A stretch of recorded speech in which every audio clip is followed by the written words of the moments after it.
Vi accogliamo con grande piacere in questa sala e ringraziamo da subito il Comune di Pieve di Soligo per il patrocinio, ma anche per avercela messa a disposizione. Questa sera corre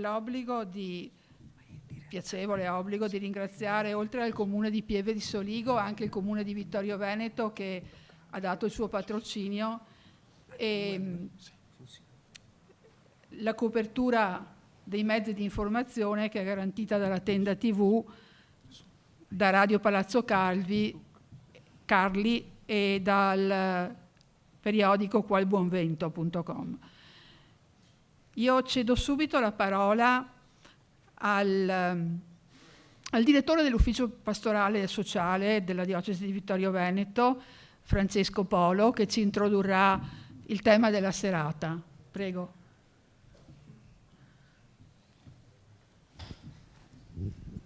Buonasera a tutti e a tutte. Sago rispetto agli ordini che mi sono stati infraditi. Buonasera a tutti. Solo un breve, ecco, così funziona anche il microfono. Un breve saluto e un indirizzo del percorso che ci ha portato qui.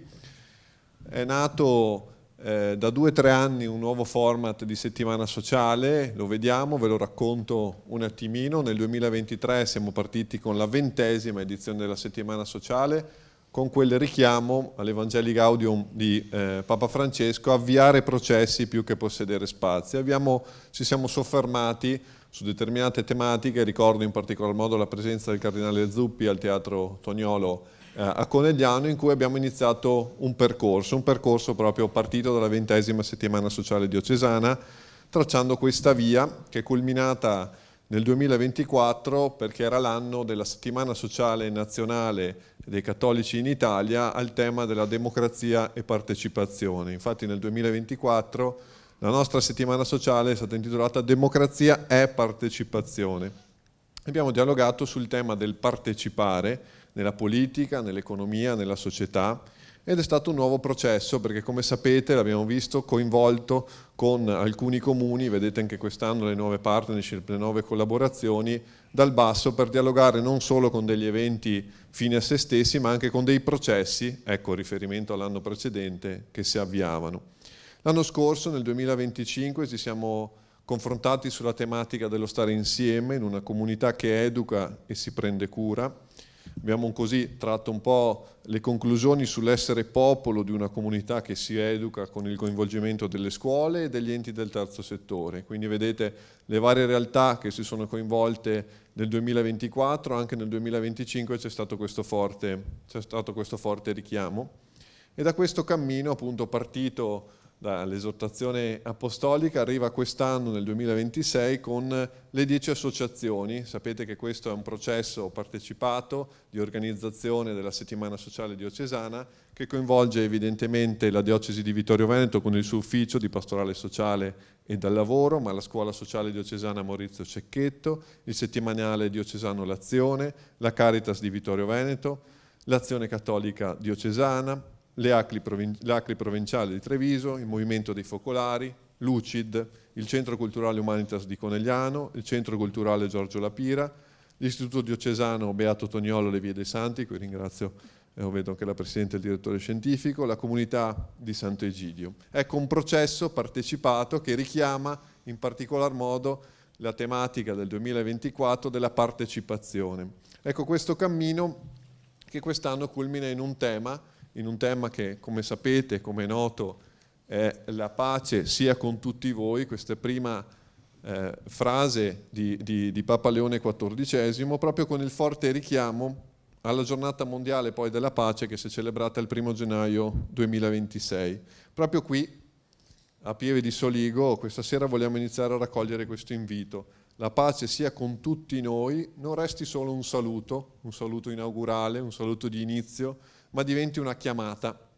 Questa chiamata all'impegno sociale che, come abbiamo celebrato poc'anzi, il Beato Giuseppe Toniolo ci fa trovare oggi qui riuniti, perché è grazie a lui che ha inventato, insomma, le settimane sociali diocesane o comunque le settimane sociali. Un percorso che quest'anno avrà 4 tappe, le avete viste nella locandina. La prima oggi con un dialogo sull'impegno della Chiesa in questa tematica della pace da costruire. L'11 febbraio con uno sguardo sul mondo, aprire un attimino con la figura in particolar modo dell'ambasciatore che farà dei riferimenti così allo sguardo totale del mondo della geopolitica, e il 13 febbraio ricordando quello che è emerso anche dell'omelia di Sua Eccellenza Monsignor Battocchio relativamente alla responsabilità di tutti di occuparsi di questo tema della pace che tanto abbiamo bisogno. E poi all'ottavo centenario della morte di San Francesco quest'anno ci sarà lui, uomo della pace e del dialogo, con la commedia musicale tratta da Forza Venite Gente a Conegliano.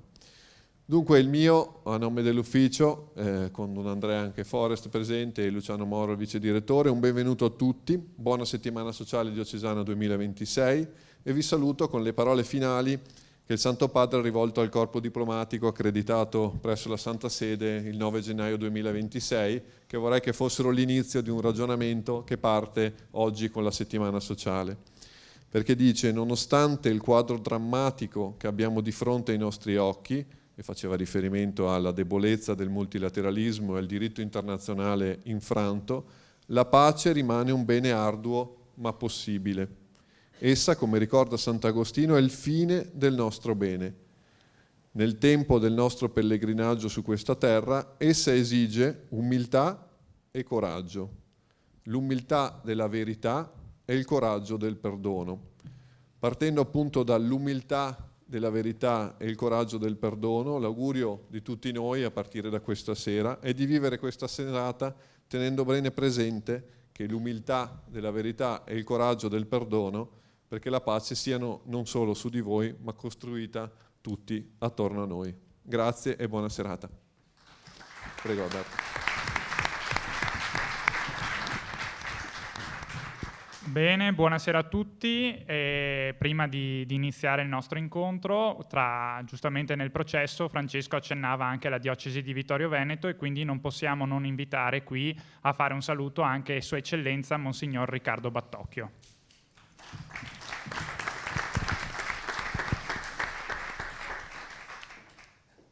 Il quale, Battocchio, prima di essere Sua Eccellenza, quello che ha detto, il 31 dicembre del 2024 ricevette una email da un certo Don Andrea Forest, a lui sconosciuto, che lo invitava a partecipare alla settimana sociale del 2025. E ho risposto negativamente perché è impegnato con attività accademiche e non avrei pensato allora di partecipare, e molto volentieri, alla settimana sociale del 2026. Quindi le profezie di Don Andrea, non so. Ecco, saluto e ringrazio tutti coloro che si sono dati da fare in questi mesi per prepararla, in particolare il dottor Pio Schiavazzi, della sua presenza tra noi, e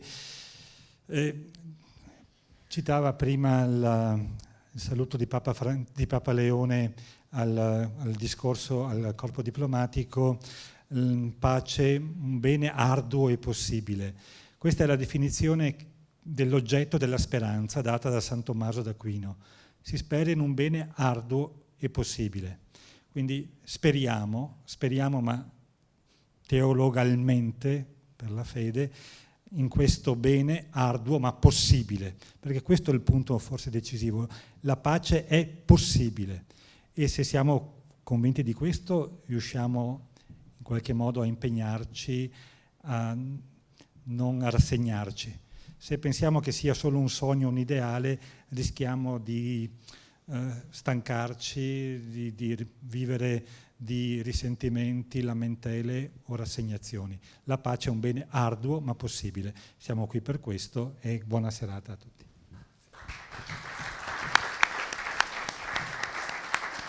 Bene. Grazie a Sua Eccellenza anche per le parole che ci ha rivolto. Entriamo nel cuore di questa serata che è dedicata, l'avete visto, a un tema molto ampio, l'impegno della Chiesa. Ora iniziamo questa parte, l'impegno della Chiesa per costruire la pace. guardando soprattutto con riguardo al pensiero e alle azioni, in particolare degli ultimi pontefici, quelli a noi più vicini e l'attuale. La Commissione Episcopale per i problemi sociali, il lavoro, la giustizia e la pace, qualche mese fa, a novembre, ha pubblicato un documento, una nota approvata poi dall'Assemblea Generale ad Assisi, il cui titolo è Educare a una pace disarmata e disarmante. Proprio di tale commissione CEI è presidente Monsignor Luigi Renna, un altro giovane vescovo, 60 anni, arcivescovo di Catania dal 2022. Non gli è stato possibile essere fisicamente con noi questa sera, ma abbiamo chiesto, tramite Don Andrea Forest, gli abbiamo chiesto di presentarci brevemente il contenuto, il senso di questo documento di cui già si sta parecchio parlando, appunto perché educare a una pace disarmata e disarmante. Lo ascoltiamo insieme in un breve video, una breve video intervista molto intensa, e lo vediamo insieme.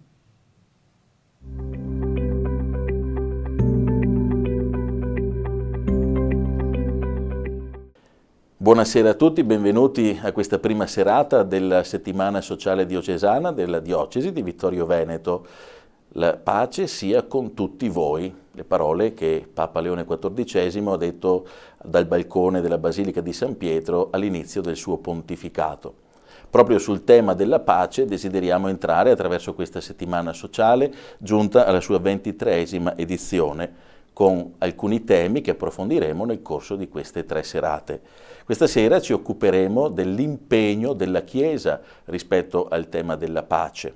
Poi guarderemo al mondo nella serata di mercoledì e infine venerdì la pace come responsabilità di tutti, il nostro impegno quotidiano.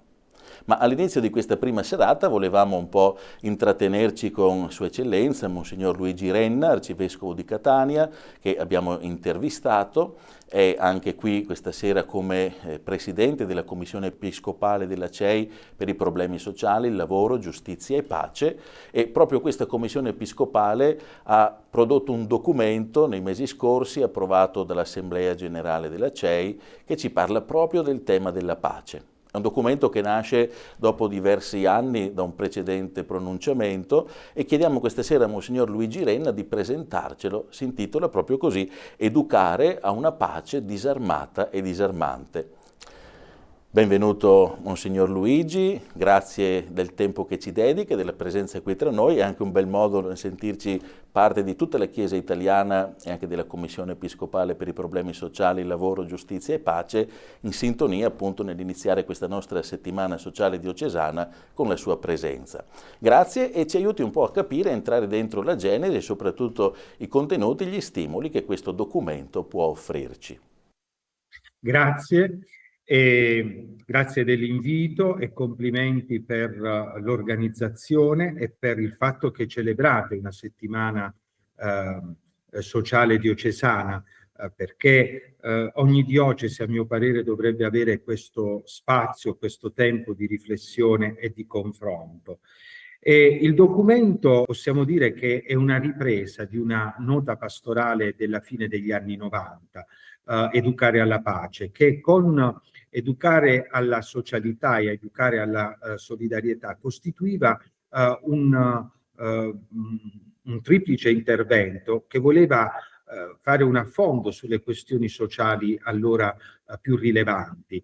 La Commissione Episcopale, visto il perdurare della guerra in Ucraina e poi lo scoppio del conflitto in Terra Santa dopo quel funesto 7 ottobre, ha pensato che fosse necessario intervenire, ma proprio sul tema dell'educazione, perché in questi anni abbiamo visto una crescente insensibilità sul tema della pace. E poi abbiamo sentito forte non solo l'impegno di Papa Francesco, ma anche l'invito rivolto da Papa Leone nel suo primo incontro con i vescovi italiani il 17 giugno scorso, a far sì che in ogni comunità nascesse una casa della pace, una casa che indichi strade di rispetto dell'altro, strade di non violenza. E per questo il documento ha avuto, così dire, un incoraggiamento dal Papa, è stato approvato infine nell'Assemblea di Assisi, e non ci poteva essere luogo migliore per veder fiorire appunto questa pianta. È tripartito, c'è una parte che corrisponde grosso modo al vedere tipico della dottrina sociale della Chiesa, c'è il giudicare che ci fa ritornare alle fonti, che ci permettono di fare discernimento sul tema della guerra e sul tema della pace, e infine c'è un agire che indica non solo ciò che si dovrebbe fare, ma tante buone prassi che sono ormai già consolidate nella Chiesa. C'è un altro aspetto metodologico che voglio sottolineare. Il documento è costellato dalla presenza di testimoni.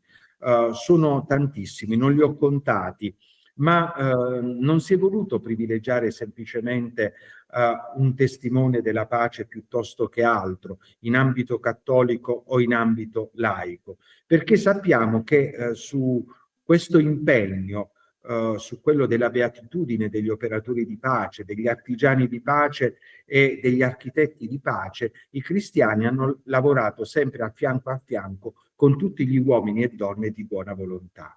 Ma veniamo al documento. Effettivamente lo scenario che è cambiato negli ultimi 3 anni soprattutto, preannunciato in fondo anche dalla Fratelli Tutti, che nella sua prima parte sottolineava come ci fosse ormai un oblio della storia e un oblio della memoria. E sembra che in 80 anni noi abbiamo dimenticato che cosa sia una guerra e quali sono le sue conseguenze. L'oblio della storia si è manifestato nella fine di un equilibrio e la crisi di una cultura della pace, dice uno dei paragrafi, che è la crisi di un sistema.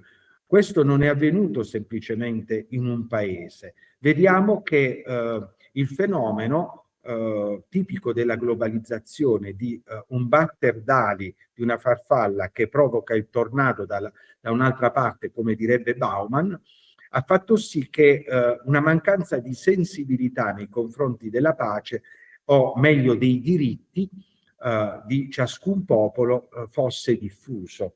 E questo è stato dovuto, secondo l'analisi che abbiamo fatto, ad una visione della globalizzazione che non è saputa andare oltre l'aspetto economico, che non ha saputo cogliere invece l'importanza di far sì che si mettessero insieme anche i diritti e si pensasse sui diritti dei vari popoli. Leggo un passaggio. Tale schema, lo schema ecco, che è venuto meno, centrato sul fatto economico e finanziario, tipico della visione della globalizzazione, ignorava il peso della realtà sociale e culturale dei popoli del mondo. Gli stessi soggetti che avevano concorso a tale ordine internazionale, i paesi occidentali, hanno in effetti contribuito al suo deterioramento. Di fronte alle crisi politiche che si aprivano nei Balcani, in Afghanistan, in Iraq, in Libia e in Siria, si è scelto la violenza giustificata come umanitaria. Questo è un aspetto rilevante, aggravato poi dalla finanziaria, e penso che questa analisi oggi sia suffragata in modo particolare da tutto quello che si sta muovendo attorno a paesi che hanno delle grandi risorse e alla messa in discussione della NATO stessa, che invece i paesi occidentali hanno fortemente voluto. Cioè si è creato un sistema e quel sistema è imploso per mancanza di valori, per mancanza di lungimiranza, per una non sufficiente attenzione ai diritti dei popoli. E il fattore economico adesso sta avendo buon gioco.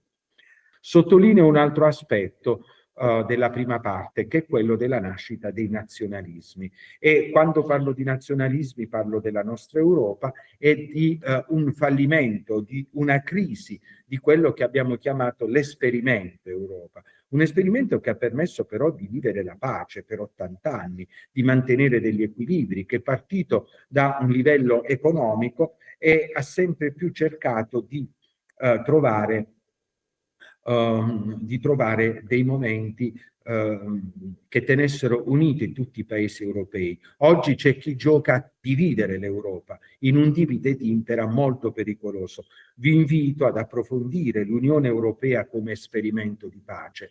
La seconda parte per noi è molto importante perché ci permette di recuperare quegli elementi che fanno sì che noi possiamo avere gli strumenti per un discernimento. Si chiama memoria di annunci di pace. Si tratta di rileggere la scrittura. C'è una pedagogia divina che fa sì che si passi dalla violenza di Lamech alla legge del taglione fino al non uccidere, che è perentorio, e fino all'annuncio di Cristo, nostra pace. Una teologia della pace, una teologia profondamente fondata sulla Sacra Scrittura, che arriva a superare ogni tipo di divisione e guarda nelle scelte di Cristo come alle scelte chiaramente non violente. Quel rimetti la spada nel fodero è stato accolto e raccolto dalla prima comunità cristiana in una maniera molto radicale.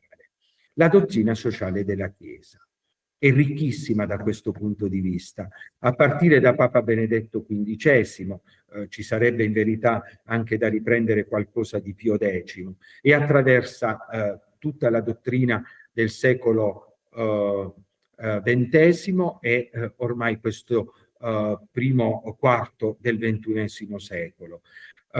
Punto capitale davvero la Pacem in Terris, e la dottrina sociale della Chiesa è cresciuta nel tempo, grazie anche a quell'appuntamento che non dovremmo mai perdere, quello del messaggio delle giornate mondiali della pace. Ogni anno la dottrina sociale della Chiesa si aggiorna, se non altro per questo documento che affronta delle questioni. Ormai ci accompagna da anni e ha affrontato questioni molto molto importanti man mano che si sono presentate. L'ultima porta il titolo del primo messaggio di Papa Leone per una pace disarmata e disarmante, e ci pone di fronte, e concludo così per la seconda parte, proprio di fronte ad una pace che si caratterizza così.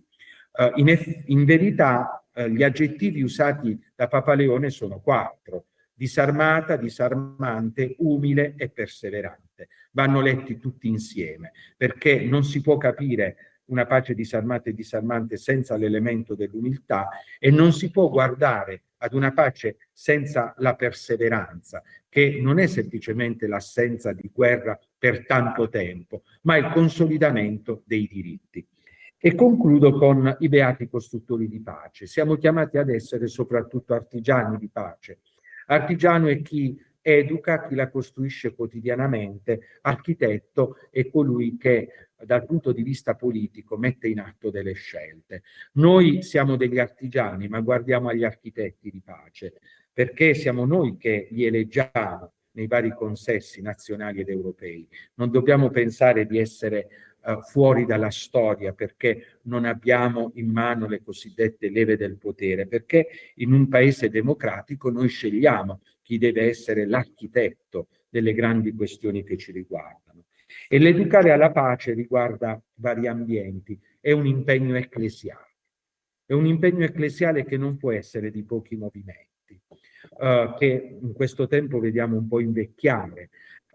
Deve essere qualcosa di trasversale, perché vediamo che dall'altra parte si sta cercando di educare le nuove generazioni alla violenza, a risposte che vengono soltanto dalle armi, e sembra che le risposte politiche siano più in forme violente piuttosto che in trattati, in percorsi e in situazioni che possono essere semplicemente sanzionatorie. Educare nella famiglia e nella scuola, e da questo punto di vista mettere in atto dei percorsi. Concludo con due affermazioni, con due rimandi. quello del delegittimare la guerra, la non violenza. La parola non violenza tante volte l'abbiamo relegata semplicemente a movimenti che sono al di fuori del mondo cattolico, sono quasi a confine di essi. Questa convinzione, ecco, del non uccidere, che si traduce in forme non violente, va ripreso in una maniera forte. E poi infine l'attenzione al riarmo, soprattutto a quegli impegni che sono stati i trattati di non proliferazione delle armi nucleari. Ecco, questa attenzione è tutta politica. E politica non significa che riguarda qualcuno, ma riguarda tutti i cittadini che da questo punto di vista devono potersi rendere attenti. Sento di dire che non possiamo oggi annunciare il Vangelo e non annunciare la beatitudine del beati gli operatori di pace. Non possiamo annunciare il Vangelo in questo momento storico, così come è stato fatto agli inizi del Novecento, e non ricordarci che c'è un impegno primario per scongiurare la guerra e per consolidare la pace disarmata, disarmante, umile e perseverante. Grazie Monsignor Renna per questa cavalcata all'interno del documento, così in un quarto d'ora, però ci ha offerto in modo completo anche tutti quelli che possono essere gli spunti contenuti nel documento. Non abbiamo potuto averla qui, Monsignore, perché so che è impegnato nelle celebrazioni di Sant'Agata. Per la festa di Sant'Agata, le immagini le avete viste in questi giorni, e poi la conclusione il 12, perché questo è il 9° centenario della traslazione delle reliquie, quindi abbiamo anche un'apertura straordinaria per permettere ai giovani di conoscere Sant'Agata, perché non sia solo folklore, ma testimonianza cristiana.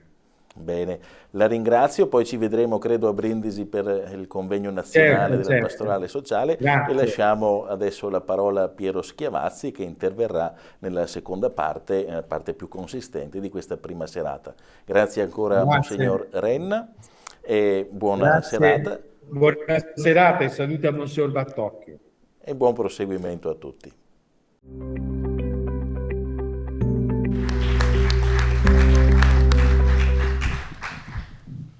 Bene, adesso proseguiamo la serata. Abbiamo visto la prima parte dove il filo conduttore era la visione della pace secondo la CEI e adesso continuiamo con questa seconda parte dove avremo una visione invece da parte di un giornalista, docente, scrive per Milano Finanza e l'Huffington Post, è analista per l'Imes ed è docente di geopolitica vaticana presso la Lincus, l'Università Lincus di Roma. Che dire, un curriculum pieno, ricco, come dimostrerà anche questa sera il professor Piero Schiavazzi, però c'è una novità che è arrivata più o meno 45 minuti fa ed è per questo che Conegliano e in generale tutto il territorio del Prosecco, in questo caso Pieve di Soligo, porta fortuna e quindi ci verrà a trovare perché 45 minuti fa è diventato anche membro del comitato scientifico di Limes. Questa è una novità di stasera e questo dà ancora più valore alla sua presenza qui, dove ci spiegherà e soprattutto ci parlerà delle parole del Papa e di quello che ci dice il Papa. Quindi la parola al professor Piero Schiavazzi.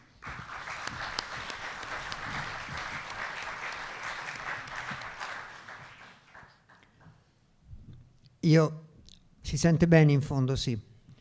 Io vi ringrazio il Vescovo che ha la sua prima settimana sociale e soprattutto perché mi aiuta con la sua presenza a fare da liaison tra i due papi, perché lui è un vescovo nominato, scelto da Papa Francesco, ma che poi è stato ordinato già durante il pontificato, il 25 maggio se non sbaglio, di Papa Leone.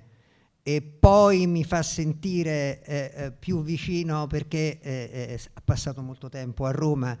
A Roma chi dirige il Capranica, come sapete, notoriamente dirige il Collegio Nobile di Roma per la tradizione che lo accompagna, quindi era la persona adatta per la città di Toniolo, il quarto di nobiltà, come si dice che era necessario per quest'onere e questo onore. Io cercherò, ne faccio molte, ho questo privilegio di conferenze, ne faccio tanti per l'Italia, e quindi anche per me stesso, ancor prima che per chi mi ascolta, cerco di variare, di stare nei limiti del possibile sulla attualità per non ripetermi. Oggi è tutto più facile, perché è come se il Papa ieri avesse sentito in qualche modo Monsignor Renna e quindi nel suo angelo nell'Angelus di ieri, si fosse attenuto al trittico, alla trilogia, alla metodologia, avete sentito, vedere, giudicare, discernere e poi agire. Questo è stato un po' lo snodo della riflessione che abbiamo appena ascoltato di Monsignor Renna. Il Papa ieri ha fatto lo stesso. Poi non so chi l'ha seguito di voi in diretta, la prima parte dove commenta il Vangelo era luce del mondo, sale della terra, poi i saluti, e lì doveva essere finito, anche perché l'appello politico, geopolitico tradizionale che segue la preghiera mariana l'aveva fatto per la Nigeria, poi aveva salutato i gruppi presenti, poi ci ha ripensato ed ha aggiunto questa frase proprio in coda all'Angelus, come chi dice: ecco perché io ho scritto che sarà pure vero che c'è il Midnight Hammer, così Trump ha definito la sua incursione sulle montagne, sui depositi di uranio, la guerra dei 12 giorni, giugno del 2025, il martello sono i suoi B-52 e le bombe famose Bunker Buster che lui ha sganciato, ha fatto sganciare sui siti iraniani. Ha detto: io ho il martello di mezzanotte. Sarà pur vero che c'è il martello di mezzanotte, ma c'è anche un midday hammer, un martello di mezzogiorno, che soprattutto a Natale e a Pasqua, nella Urbi et Orbi, e poi con scadenza domenicale tutte le domeniche, il mondo ascolta. E sono decine, centinaia di milioni di persone. È il martello di mezzogiorno dei Romani Pontefici. È come se ieri il Papa, appunto ripensandoci, prima di congedarsi, avesse voluto dare l'ultimo colpo di martello quando ha detto, cito testualmente, e a proposito, le strategie di potenza, è stata proprio l'ultima frase in coda all'Angelus, le strategie di potenza economica e militare ce lo insegna la storia. Vedete il trittico di Monsignor Renna: vedere e poi discernere. Le strategie di potenza, ce lo insegna la storia, vedere, non hanno futuro. Il futuro sta nel rispetto e nella fratellanza tra i popoli. Frase similissima a un testamento spirituale di Papa Francesco, esattamente un anno fa domani, uno degli ultimi grandi atti di significato internazionale geopolitico del pontificato è il 10 febbraio, poi ricorderete che c'è stato il ricovero al Gemelli di San Valentino il 14, quindi siamo agli sgoccioli del pontificato di Papa Francesco, e lui scrive: Trump ha appena fatto in Campidoglio, pochi giorni prima, il suo discorso del beginning day di insediamento, il programma, l'annuncio del programma di deportazioni di massa dei migranti da Minneapolis a Los Angeles, con le conseguenze che poi abbiamo visto e tutti conosciamo. Francesco scrive una lettera durissima ai vescovi, all'episcopato degli Stati Uniti. È il 10 febbraio, domani, un anno fa, molto simile la frase a quella con cui ha concluso ieri il suo Angelus Papa Leone. Ciò che viene costruito, questo è Papa Francesco, sul fondamento della forza e non sulla verità riguardo alla pari dignità di ogni essere umano, comincia male e finisce male. Quindi la Chiesa non ha cambiato, non ha modificato il suo messaggio da un papa all'altro, ma nel frattempo è cambiato il paesaggio. In questo anno che ci separa da quella lettera di Papa Francesco ai vescovi americani all'appello ultimo di ieri di Papa Leone, è cambiato completamente, come poche volte nel corso della storia in un solo anno, il paesaggio geopolitico. Avete evocato a più riprese anche nella introduzione il discorso del 9 gennaio al corpo diplomatico di Papa Leone, la sua prima volta, perché è vero che appena eletto Papa, un nuovo Papa incontra il corpo diplomatico, ma lì sono più i saluti. Il discorso sistematico, quello che io chiamo il discorso sullo stato del mondo, lo ha tenuto, dove non solo da pastore della Chiesa universale, ma da capo di Stato, passa, e da massimo leader spirituale del pianeta, passa in rassegna i vari scenari contemporanei, area per area, continente per continente. Il 9 gennaio Papa Leone ha tenuto una lezione di teologia della storia, e questo è insolito. In genere quel discorso, lui ha di fronte ai 184 paesi che hanno relazioni diplomatiche con la Santa Sede, sono 184, in quell'occasione vengono tutti, anche quelli che non sono residenti a Roma. Voi sapete, non tutti i paesi che hanno relazioni diplomatiche hanno poi l'ambasciata residenziale, perché soprattutto per i paesi del terzo mondo ha un costo mantenere una cancelleria, però per quella occasione del discorso di inizio d'anno, il discorso sullo stato del mondo, vengono tutti, e lui ha fatto una lezione. Questa è stata una novità. Normalmente è un discorso politico, lo prepara la seconda sezione della Segreteria di Stato, quella presieduta dall'inglese guidata dall'inglese Monsignor Gallagher. In questo caso lui ha esordito con una lezione di teologia della storia e ha detto: io mi sento un po' come Agostino, perché vedete, ci sono degli eventi che sconvolgono e modificano l'immaginario della umanità. È successo per noi quest'anno, ma insomma, se ci avessero detto 10 anni fa che un presidente degli Stati Uniti si voleva prendere il Canada, la Groenlandia, noi avremmo riso, gli avremmo detto di stare su un geopolitico generale, scherzi a parte. Ed è soltanto una delle cose che sono accadute in questo 2025-26. Soltanto una di quelle che sono accadute. Cos'era accaduto? Dice Papa Leone. Nel 410 c'era stata l'invasione barbarica su Roma. Roma che sembrava imprendibile. Questo sconvolse i contemporanei, li sconvolse. E Papa Leone ha iniziato il suo discorso al corpo diplomatico dicendo: tutti guardavano, ormai l'impero era cristianizzato, era passato un secolo dalla conversione di Costantino, siamo già dal 313, siamo al 410, passato un secolo, ormai il cristianesimo si stava diffondendo, c'era già stato il concilio di Nicea, il simbolo niceno, la professione di fede cristologica, Sant'Ambrogio, però cade Roma.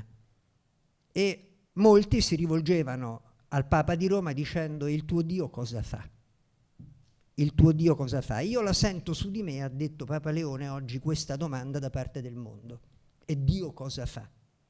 E Sant'Agostino, lì è partita la lezione di teologia della storia, così l'ha definita Papa Leone, ai diplomatici. Sant'Agostino scrive il De Civitate Dei, dove presenta questa lettura, ha detto, così attuale ancora della storia, delle due città che non stanno soltanto fuori di noi ma vivono dentro di noi, ed una è fondata sul primato del prossimo, anche come categoria diplomatica, il perdono eletto, assurto a categoria diplomatica, e poi spiegherà perché, a categoria della diplomazia e quindi non soltanto religiosa, e dall'altra parte invece la città dell'uomo.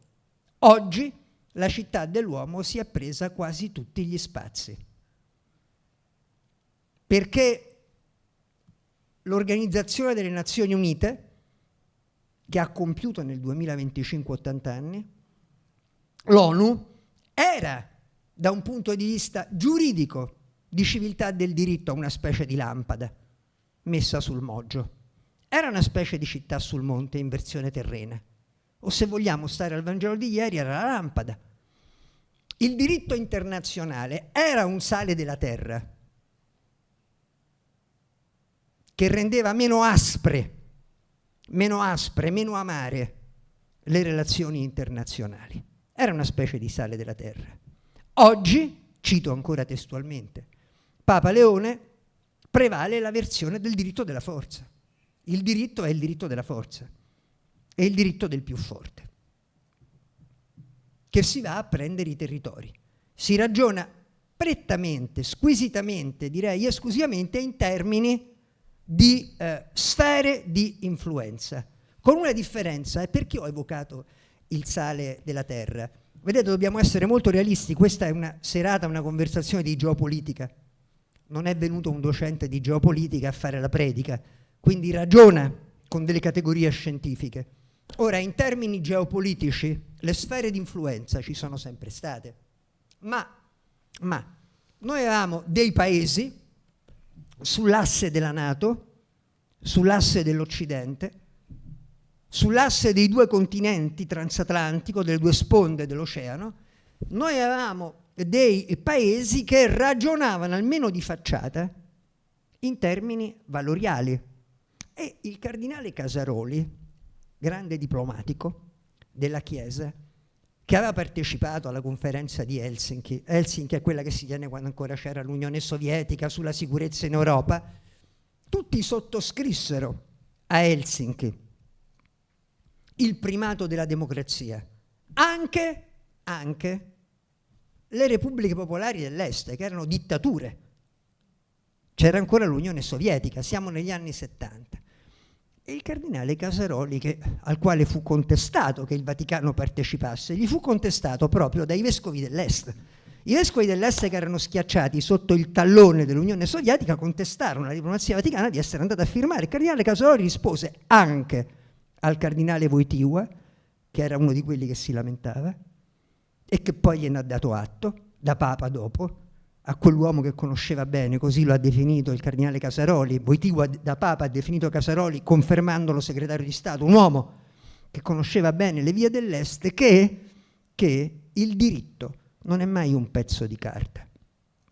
Quando tu sottoscrivi qualcosa, il rispetto dei popoli, dei loro diritti, della loro dignità, anche se poi continui a fare il dittatore a casa tua, dai adito in un consesso internazionale, dai adito ai tuoi interlocutori di contestartela la mancanza. Può sembrare un paradosso, no? Siamo cresciuti alle elementari che dicevano i trattati sono pezzi di carta. I trattati non sono mai pezzi di carta. Le parole hanno una loro forza. Bene, così è stato ancora fino ad oggi per l'ONU. Così è stato per la NATO, perché questa cornice di rispetto dei diritti dei popoli si è fatta valere. La rottura brutale è che questa cornice, all'interno della quale è vero che si consumavano rapporti di potenza, ma erano rapporti di potenza che comunque erano mediati, ingabbiati, gestiti dal primato del diritto. Il diritto internazionale esisteva e come influiva. Nel corso del 2025 è saltato tutto, e questo equivale alla presa di Roma da parte dei barbari. E quindi io ho assimilato Papa Prevost, perché non so se voi avete visto, è molto bella, sta su YouTube, c'è il cardinale Prevost che tiene una conferenza senza immaginare quello che gli sarebbe capitato, e che spiega che ogni papa, ognuno degli ultimi 3 papi è arrivato al momento giusto. Lui dice: perché Bergoglio non è arrivato nel 2005 ed è arrivato nel 2013? Sapete che Bergoglio nel 2005 ci andò vicino. È perché lo Spirito Santo riteneva che in quel momento servisse Ratzinger, servisse Benedetto, e che nel 2013 lo Spirito Santo ha il senso del tempo. Ha il senso del tempo. Poi sapete, detto da un agostiniano, per gli agostiniani, questo fatevelo spiegare dal vostro vescovo teologo, è distensio anime, che in termini di teologia della storia dire che il tempo è distensio anime vuol dire moltissimo. Forse è la più bella definizione del tempo che sia stata data non soltanto nella storia della teologia, della filosofia, ma nella storia della letteratura. Distensio anime. Bene, un uomo che ha detto questo, che ogni papa è arrivato al momento giusto, volete che da quella sera dell'8 maggio non si interroghi perché io adesso volete che non sia la sua domanda quotidiana? Perché io adesso, non soltanto ad intra, ma anche ad extra. E proprio per questo io volevo chiedere se mi fa vedere quella del cavallo bianco, che dovrebbe essere la terza o la quarta. Quella del cavallo bianco, se me la fa vedere. Cerco ogni tanto di alleggerire perché l'ora è tarda e soprattutto perché la geopolitica è impegnativa. Io non so chi di voi va a cavallo. Questa è una scena di ottobre. Prevost, sapete, faceva trekking obbligato da vescovo perché la diocesi di Chiclayo in Perù ha molte strade, villaggi lontani, strade che non sono asfaltate, lo richiede. Ma questa immagine, io vado a cavallo, faccio trekking, gli hanno regalato questo cavallo bianco, un puro sangue. Portare un cavallo a piedi, non so chi di voi ci ha mai provato, prendere il cavallo per le briglie a piedi è più difficile che in sella da guidare, da portare. Perché soprattutto un puro sangue che ha un caratteraccio, il puro sangue quando non riconosce, non conosce, non è che non riconosce, non conosce il cavaliere, lo devi prendere con due mani, una vicina al muso, l'altra più lontana, perché l'altra più lontana serve a evitare che non... Cosa succede quando ti arriva un cavallo che non ti conosce, esce dalla stalla? Può fare due cose, o recalcitra, e quindi provi a prenderlo con una mano sola, non viene, lo devi prendere con due, e Prevost lo sa perché tante volte ha conosciuto cavalli per la prima volta, e l'altra cosa che può succedere è che invece ti scatti avanti, a volte alternativamente succede l'uno o l'altro, a volte ti trascina e viene avanti, ecco perché due mani, e lo devi frenare, a volte invece è recalcitrante, non si muove.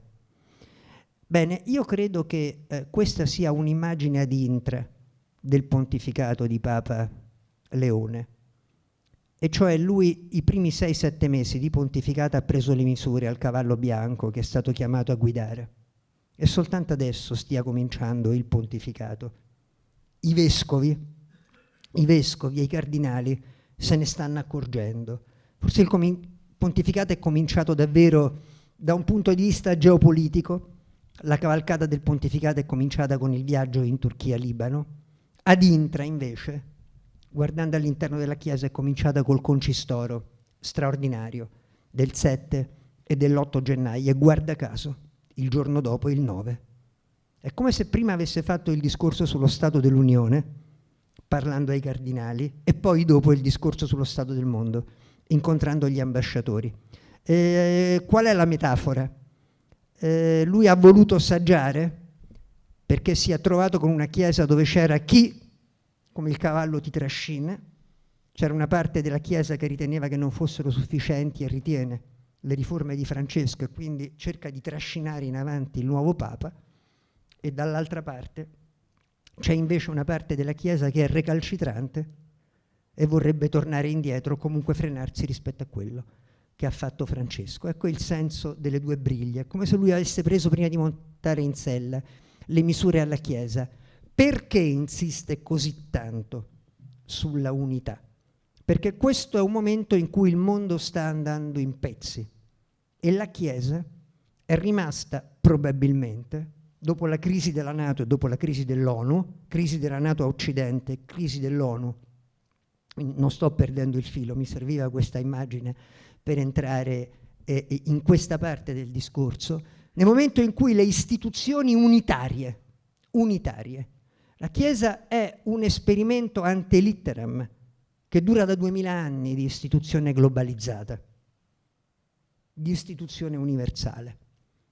E l'unità della Chiesa oggi, ma questa è teologia, non è tema della nostra sera, oltre a essere voluta da Cristo ed essere il compito principale del pastore universale della Chiesa, oggi l'unità della Chiesa, di questa istituzione universale, è un esempio per il mondo, nel momento in cui le altre istituzioni universali non tengono più e vanno ripensate prima ancora di rifondate. Donde la insistenza di Papa Leone sull'unità della Chiesa e anche la prudenza dei suoi passi, insistenza sulla unità della Chiesa, che è una lezione in questo momento per il mondo. È un'organizzazione internazionale, brutta parola, in genere i papi non amano che si definisca la Chiesa, è organizzazione, quindi faccio la premessa, ma è un'organizzazione, è anche questo, è un'organizzazione internazionale che tiene, in questo senso è un esempio in questo momento per il mondo in cui tutte le altre organizzazioni internazionali non tengono più. La Chiesa tiene insieme una classe dirigente di tutti quanti i continenti. E se Don Andrea cortesemente mi fa vedere l'altra immagine, quella dell'alluvione di Ciclaio, eccola. Lucio Caracciolo, che avete evocato prima, che avete nominato, il direttore di Limes, distingue due ambiti del mondo, Caoslandia e Ordolandia. Ordolandia sono i paesi dove c'è ancora lo Stato di diritto. Tutti quanti pensavamo, dopo l'89, quando è caduto il comunismo, addirittura c'era chi parlava di fine della storia, lo sapete, Fukuyama, la teoria della fine della storia, che ormai la democrazia e il diritto fossero destinati liberamente a espandersi in tutto il mondo. Ci troviamo invece oggi con una reale, la reale della democrazia si sta enormemente restringendo, ma non solo, anche quello dello Stato di diritto.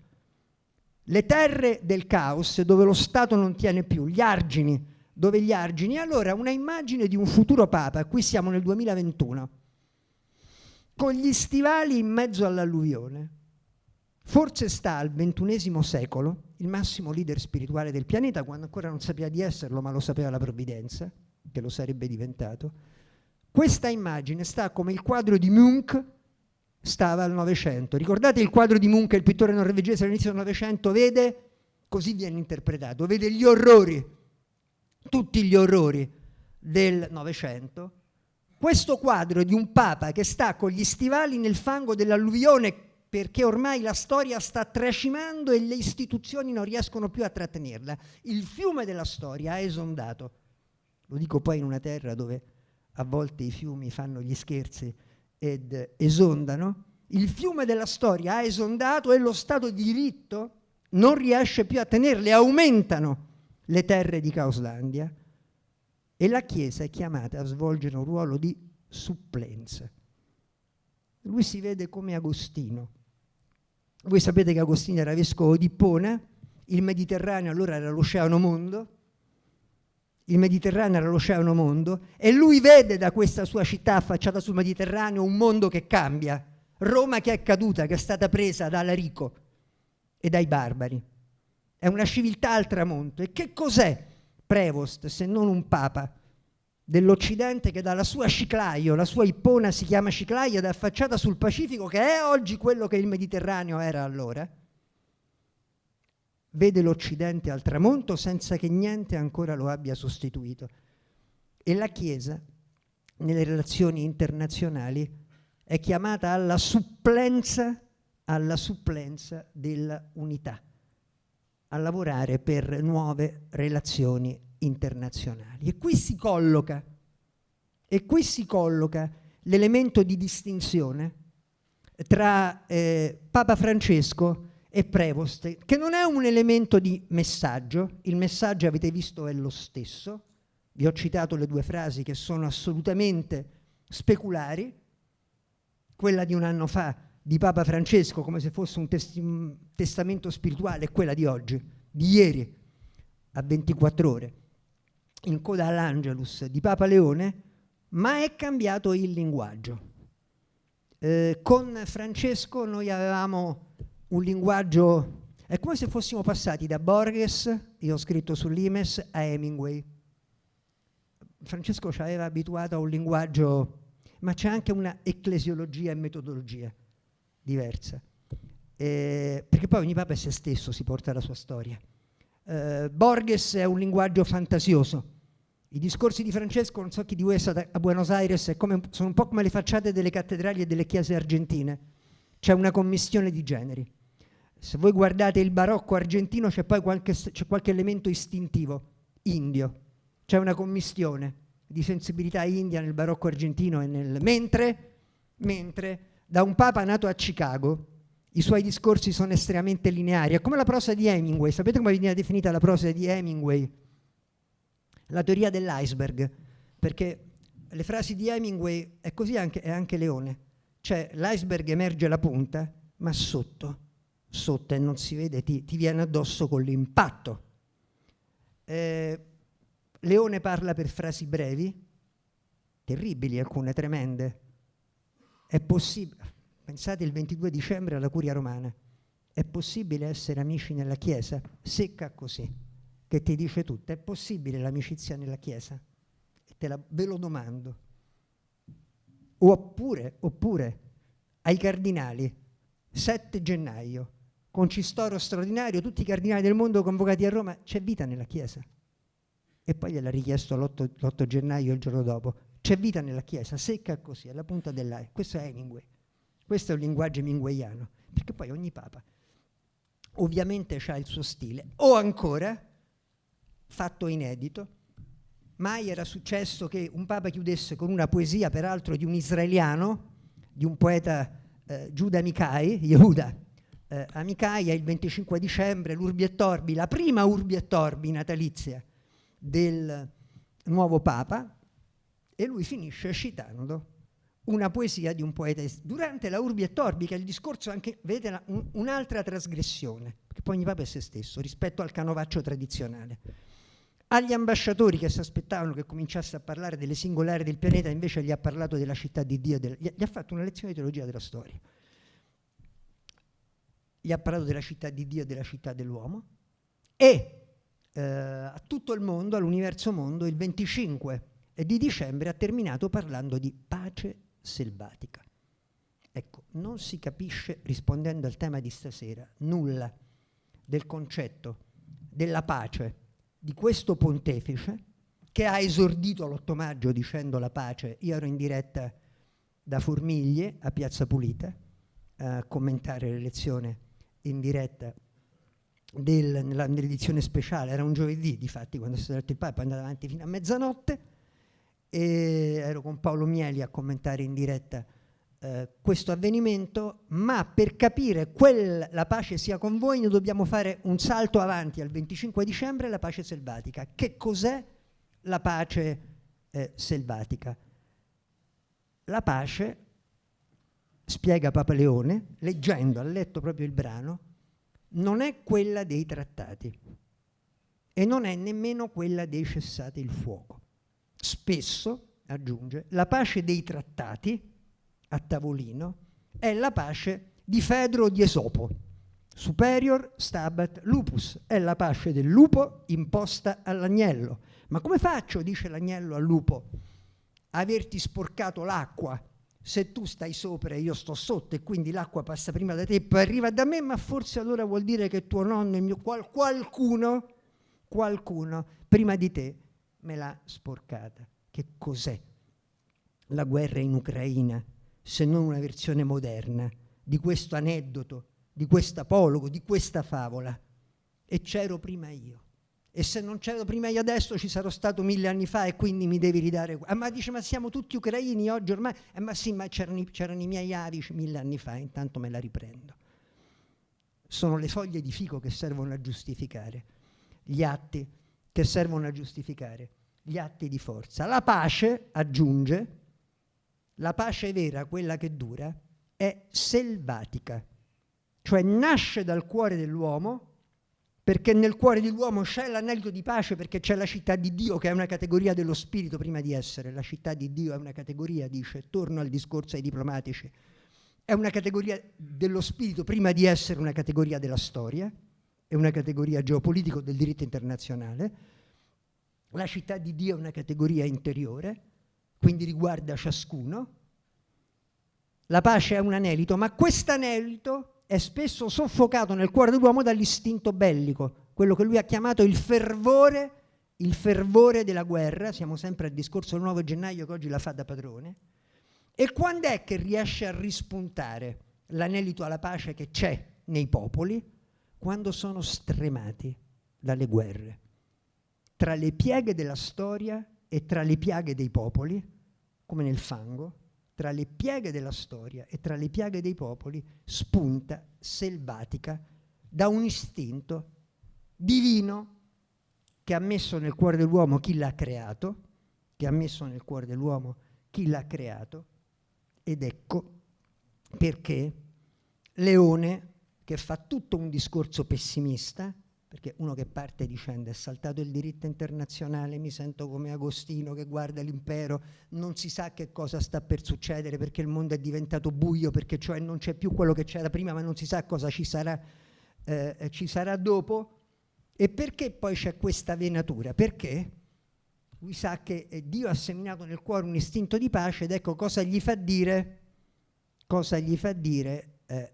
il motto del vescovo: ipse est pax nostra, è lui la nostra pace. Ovviamente questo è il motto, è così, meno male, poi sempre confermato.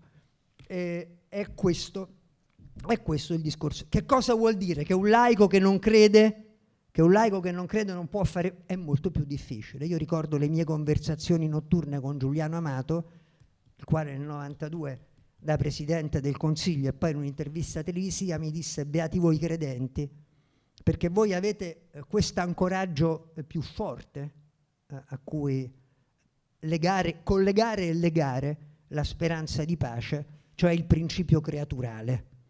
Voi siete obbligati, anche se la storia lo nega, sembra che non sia così, ma siete obbligati a credere che nell'uomo c'è anche un fondo di bontà e che Dio è Signore della storia, se no non sareste credenti. Però il fatto che un Papa leghi e colleghi tutto al fatto che questo è il discorso al corpo diplomatico e questa è la benedizione Urbi et Orbi del 25 dicembre, quindi ormai vedete come si sta delineando il magistero di Papa Leone, il fatto che lui colleghi questa sua speranza alla certezza che era la stessa di Sant'Agostino, anche nel momento in cui le nuvole oscuravano il cielo della storia, che comunque tornerà un'alba. Questo è legato a un'opzione di fede, è la pace selvatica, che è seminata come la città di Dio nel cuore dell'uomo, ma poi lui aggiunge: viviamo in un momento in cui la città dell'uomo sta prevaricando e lascia soltanto degli spazi periferici.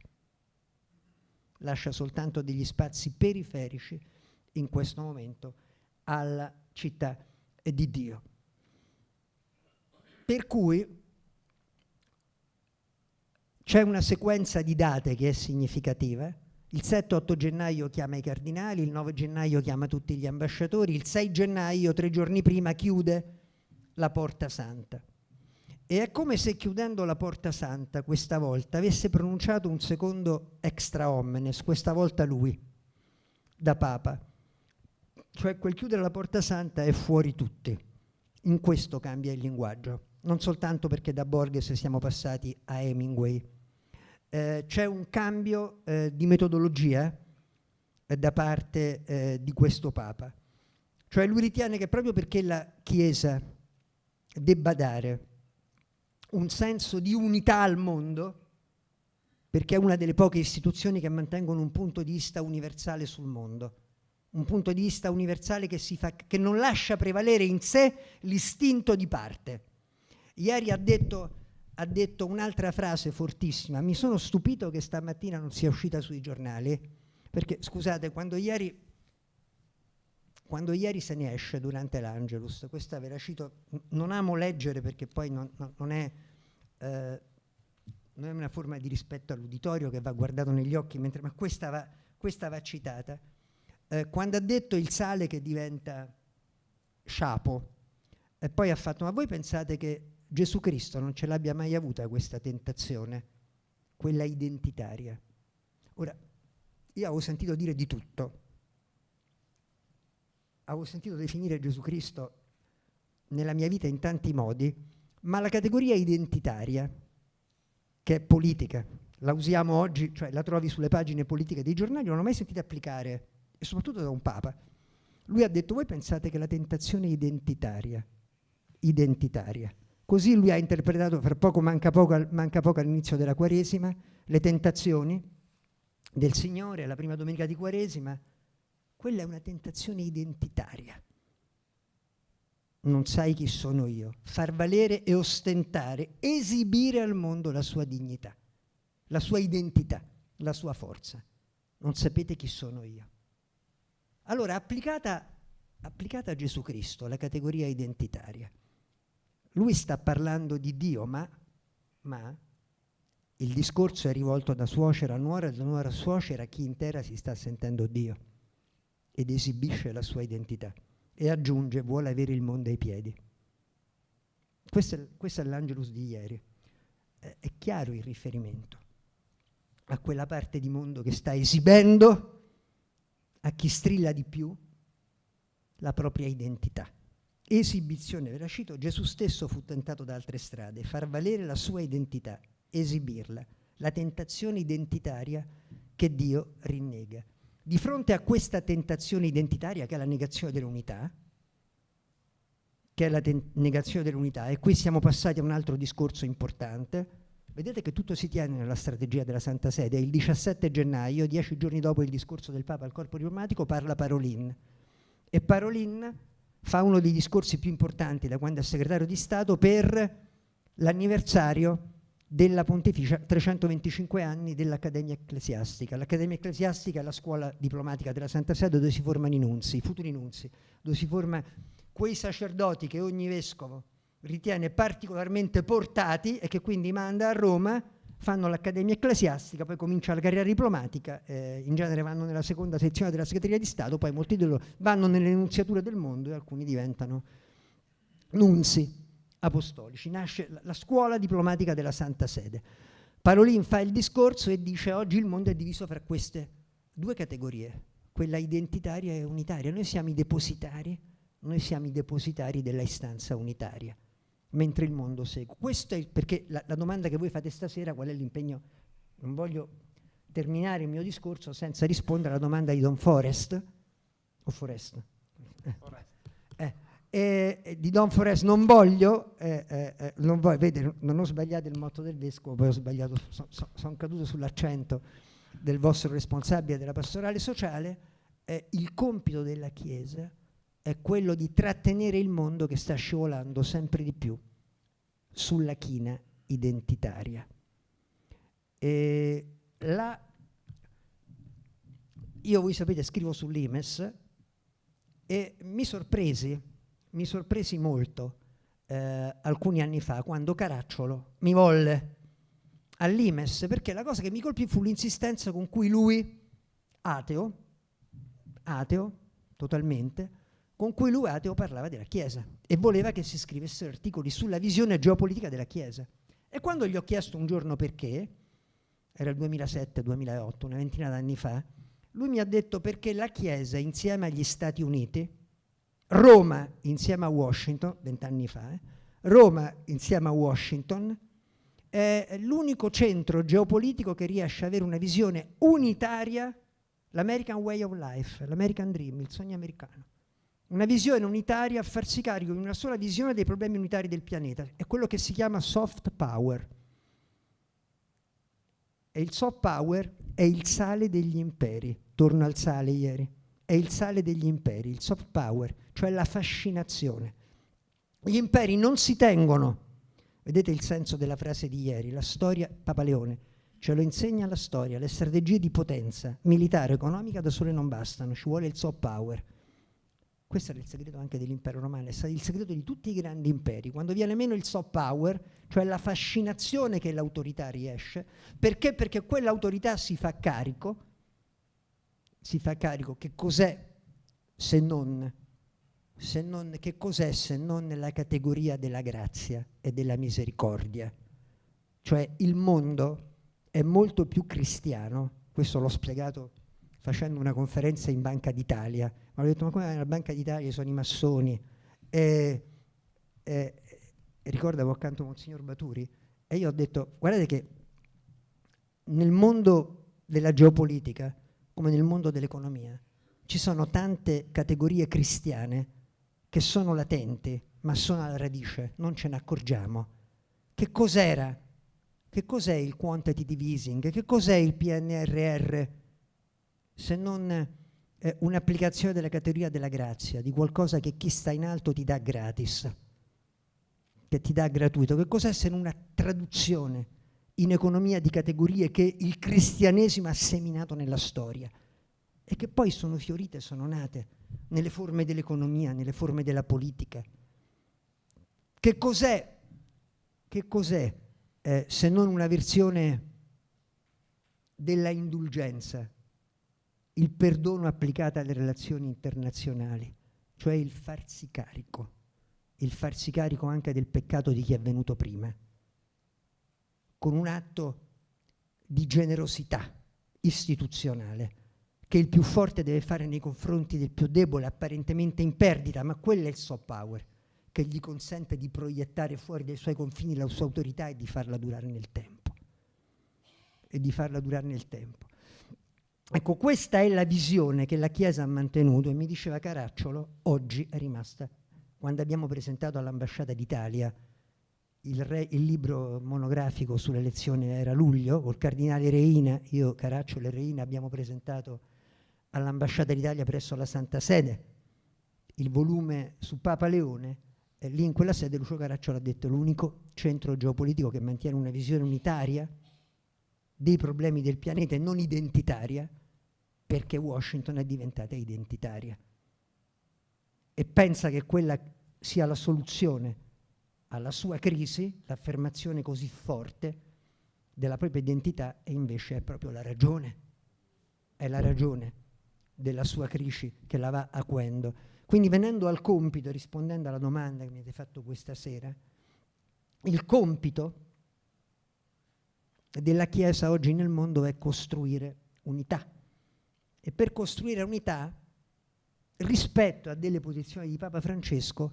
noterete che Papa Leone è molto più prudente nel conservare la figura del Papa super partes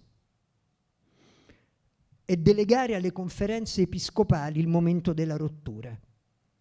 Voi avete visto che a febbraio scorso Papa Francesco, inorridito l'ha detto lui, l'ha chiamato il muro dell'ignominia, la sua ultima lettera importante da Papa, prima di essere ricoverato al Gemelli. Scrive ai vescovi americani, dice: quello che vuole fare Trump è il muro dell'ignominia. Queste frasi da Papa Leone non le sentirete. Però, 10 giorni dopo il suo discorso al corpo diplomatico, 3 cardinali americani, vedete come cambia, 3 cardinali americani scendono in campo. Attualmente ci sono 3 diocesi cardinalizie negli Stati Uniti, quindi tutti e 3 i cardinali delle diocesi cardinalizie, che sono Chicago, Washington e Newark. A Chicago c'è il cardinale Kupich, a Newark c'è il cardinale Tobin e c'è il cardinale McElroy a Washington. Sono 3 diocesi attualmente cardinalizie. Poi ci sono altre diocesi cardinalizie ma col vescovo emerito, col cardinale emerito. Queste sono le 3 con il cardinale invece in carica. Scrivono una lettera durissima dicendo: l'America, cito testualmente, frontale. Invitano tutti i cattolici americani a leggere il discorso del 9 gennaio del Papa al corpo diplomatico e accusano l'America di essere venuta meno a quello che è stato il fondamento morale della sua politica estera. La sua politica estera ha perso fondamento morale. È grossissimo l'attacco alla Casa Bianca, diretto e frontale, di 3 cardinali americani. Così come, questa è la strategia nuova di questo pontificato, il 1° luglio i 3 presidenti delle conferenze episcopali continentali del sud del mondo, che sono il cardinale Spengler di Porto Alegre, che è il cardinale presidente del CELEM, di tutte quante le conferenze episcopali latinoamericane, quelle che vanno dal Messico fino alla Terra del Fuoco, il cardinale Ambongo Besungu, che è il cardinale di Kinshasa, presidente delle 53 conferenze episcopali dell'Africa, il cardinale Filipe Neri Ferrao, che è l'arcivescovo, il patriarca delle Indie, presidente però anche delle conferenze episcopali dell'Asia, quindi 3 pezzi da 90, i presidenti di 3 conferenze episcopali del sud del mondo si presentano in sala stampa vaticana a leggere un documento in vista del COP30, quella che si sarebbe tenuta a novembre. So per dirvi che questa non è soltanto una strategia di mandare le conferenze episcopali allo scontro, cioè la Chiesa non può rinunciare a una posizione antagonista nei confronti di un mondo che sta andando sulla china della guerra mondiale, ma al tempo stesso il Papa valorizza, responsabilizza e manda avanti le conferenze episcopali. Questo se io oggi dovessi trarre una prima lettura della diplomacy, perché la domanda che mi facevate stasera è come agisce per la pace, e i 3 cardinali vanno in sala stampa vaticana dicendo veniamo adesso da un'udienza privata col Papa e portano un documento sul debito ecologico che è il nord del mondo, e con un linguaggio durissimo: noi Chiesa del Sud, questo è, così comincia il documento, noi Chiesa del Sud del mondo, noi Chiesa del Sud del mondo saremo i vostri giudici, non rimarremo come osservatori di quello che farete a COP30 e del debito che il nord ha contratto nei confronti del sud del mondo. Vedete quindi che questo atteggiamento vale sull'asse verticale e vale sull'asse orizzontale del pianeta. Oggi ce ne accorgiamo di più nei confronti degli Stati Uniti, perché dire che gli Stati Uniti hanno perso il fondamento morale della propria politica estera è gravissimo, e i 3 cardinali dicono che l'unico modo di recuperare un fondamento morale è sostituire l'attuale politica estera degli Stati Uniti e ispirarla di nuovo al discorso che il Papa ha fatto. Quindi la supplenza agostiniana di fronte ai barbari che si sono impadroniti delle istituzioni.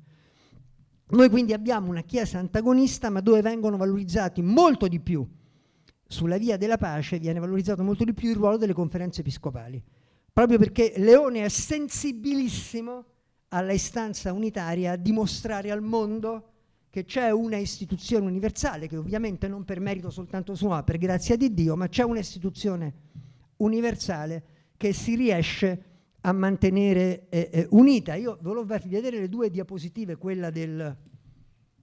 e poi risponderò alle vostre. Volevo farvi vedere le 2 diapositive perché molti non considerano la Chiesa Cattolica, quelle le 2 carte geografiche, eccola. Se non la trovate. Clicca su foto. Eccola. Queste sono le forze in campo. Papa Leone oggi è a capo di 1.406 milioni di cattolici. Esce ogni anno l'annuario statistico, è uscito l'annuario statistico della Chiesa, esce a primavera e richiede 1 anno e mezzo di elaborazione, quindi i dati si riferiscono, e sono gli ultimi, al 31 dicembre del 2023. Vedete che del 1.406 milioni di cattolici, per dirvi quanto è cambiata, i primi 10 paesi con più cattolici del mondo, i primi 5 nessuno europeo. Vedete che il primo è il Brasile, poi segue quasi a 180 milioni il Brasile, a 100 milioni c'è il Messico, poi vedete che si va in Asia, le Filippine altri 90 milioni, gli Stati Uniti al 4º posto, al 5º posto il più grande paese africano, la Repubblica Democratica del Congo. Per trovare 2 europei, l'Italia e la Spagna, bisogna andare al 6º e al 7º posto. Chi ama il calcio direbbe nella parte bassa della classifica. Poi c'è la Colombia, l'Argentina e si finisce con la Nigeria, ma con la Nigeria già siamo scesi a 35 milioni. Se poi andiamo a vedere le ripartizioni continentali, vedete che ancora la metà dei cattolici del mondo stanno nelle Americhe, il 47,8%. La metà dei cattolici del mondo stanno, e gli europei, l'Europa rappresenta solo il 20%. Se noi facciamo il 1.406 milioni di cattolici alla torta del mondo, l'Europa rappresenta solo il 25%, il 20%. Come l'Africa, anche l'Africa rappresenta il 20% ormai. Dov'è la differenza? La differenza è che in Africa siamo in crescita, aumenta del 3%. Voi sapete che la popolazione del mondo cresce in Africa come in nessun'altra parte della terra. Ebbene, la Chiesa Cattolica cresce in progressione geometrica, cioè più dell'aumento percentuale della demografia della popolazione, a indicare lo stato di salute della Chiesa. Cresce più della popolazione, mentre in Europa abbiamo soltanto una crescita dello 0,2%, il che vuol dire che al prossimo censimento l'Africa avrà superato l'Europa. L'Asia rappresenta l'11% dei cattolici del mondo, concentrati soprattutto in Filippine, in India e poi in Corea del Sud, dove si tiene il 27 la prossima giornata mondiale della gioventù, ma se rovesciamo la prospettiva, cioè finora abbiamo detto i cattolici asiatici che percentuale rappresentano la torta mondiale del cattolicesimo, se noi invertiamo e diciamo nella popolazione asiatica, che sta tra i 5 e i 6 miliardi di persone, che quota rappresenta il cattolicesimo? Appena il 3%, donde la profezia di Karol Wojtyła del 1999, l'Ecclesia in Asia, la esortazione apostolica, la vigilia del 2000 al termine del sinodo straordinario sull'Asia, nel primo millennio la croce è stata piantata in Europa, nel secondo millennio la croce è stata piantata nelle Americhe, e il terzo millennio sarà il millennio dell'Asia o non sarà. E Papa Francesco, se possiamo mandare l'ultima diapositiva, è stato così fedele a questa intuizione wojtyliana della necessità che, perché l'Africa va bene, l'avete vista, l'America va bene, il problema è sull'Asia, perché è nell'Oceano Pacifico, a largo della Cina, che si sta trasferendo il baricentro della crescita demografica ed economica dell'umanità, e dove la Chiesa è periferica, 3% della popolazione asiatica sono i cattolici. Papa Francesco, la sua risposta è portare tanti cardinali, cioè a quelle normalmente eravamo abituati a vedere che quando una chiesa cresceva con un numero di sacerdoti arrivavano i vescovi e poi da ultimo arrivava il cardinale. Papa Francesco ha fatto l'inverso, ha dato prima la classe dirigente. Ci sono un sacco di paesi dell'Asia che hanno il cardinale e hanno percentuali dell'1 o dello 0,5%, cioè addirittura la Mongolia sta allo 0,01% e ha il cardinale, ma qua ce ne sono molti. È un fatto sistematico, non è un fatto episodico, non è il diritto di tribuna esotico che si concedeva una volta. Ne ha fatti tanti perché è stata la sua scommessa. 23 cardinali, quello è il numero, eccolo, 23 cardinali asiatici, cioè il 18% del conclave su 135 padri elettori, quando la Chiesa, abbiamo visto, c'ha soltanto il 10%. Oggi si direbbe, se dovessimo usare un linguaggio politico, che c'è stato un premio di maggioranza a favore delle chiese. Questa è stata la scommessa. L'Europa era sovrarappresentata, quei 53 cardinali europei rappresentano il 40% del conclave a fronte di un 20% soltanto che la Chiesa europea rappresenta della Chiesa universale. L'Africa era un po' sottorappresentata, l'Africa abbiamo visto il 20% dei cattolici del mondo era in conclave con il 13%, le Americhe addirittura dimezzate, benché abbiano espresso per la seconda volta consecutiva il pontefice, perché le Americhe rappresentano la metà dei cattolici del mondo, invece i loro cardinali, vedete che erano 16, 17 più 4, in tutto 37, 16 del Nord America, 4 del Centro America e 17 del Sud America, fa 37, che vuol dire il 27-26% del conclave. Questo perché anche i numeri servono a capire quali sono le strategie, ma questa è una Chiesa che è oggi una istituzione universale ramificata in tutto il mondo. Io faccio sempre vedere queste carte perché danno l'idea di quanto la Chiesa oggi sia una istituzione universale, l'unica, se no non si capisce il discorso del cardinale Parolin, il senso di responsabilità che il cardinale Parolin ha avvertito nello spiegare ai giovani, ai preti che diventeranno futuri diplomatici della Santa Sede, come un tempo fecero con lui i Casaroli e i Silvestrini.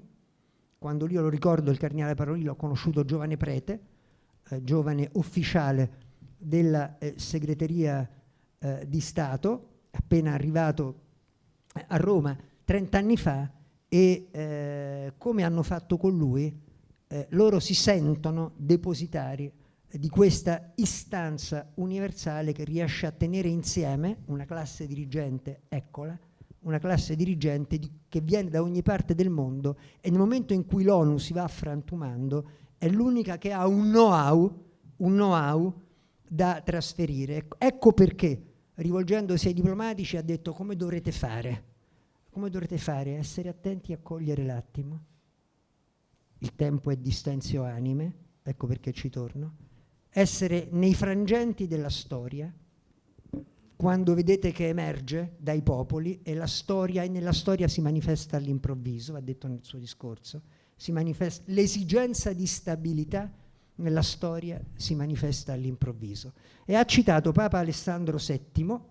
Papa Alessandro VII è quello che ha la statua con il manto stupendo, il manto di marmo del Bernini a San Pietro, se entrate la navata di sinistra. Ha citato Alessandro VII, che era nunzio apostolico a Colonia nel 1648, quando l'Europa era dilaniata da 30 anni dalla guerra dei 30 anni, i cimiteri erano pieni di morti, più delle pestilenze ne ha fatti la guerra dei 30 anni, e a un certo punto, proprio perché era spossata la pace nel fango, la pace selvatica, l'Europa era spossata, e il cardinale che sarebbe diventato Papa Alessandro VII, che era nunzio a Colonia, si trovava a Colonia, al tavolo dove si trattava per la pace di Westfalia, quella che avrebbe posto fine a una delle più feroci guerre di tutti i tempi, la guerra dei 30 anni, disse una frase sintetica come quelle che piacciono a Papa Leone, che il cardinale Parolin ha citato e con cui io concludo questa sera. L'ha ripetuta 3 volte il cardinale Parolin: poco parlare, molto agire. E questa è la diplomazia del telefono di Papa Leone, che come sapete si è lasciato scappare. Lui dice frasi brevi e sintetiche, ma ha detto: parlo molto al telefono con i leader della terra. E questo ovviamente, i contenuti a noi non sono noti, ma ne vediamo alcuni risultati. Grazie.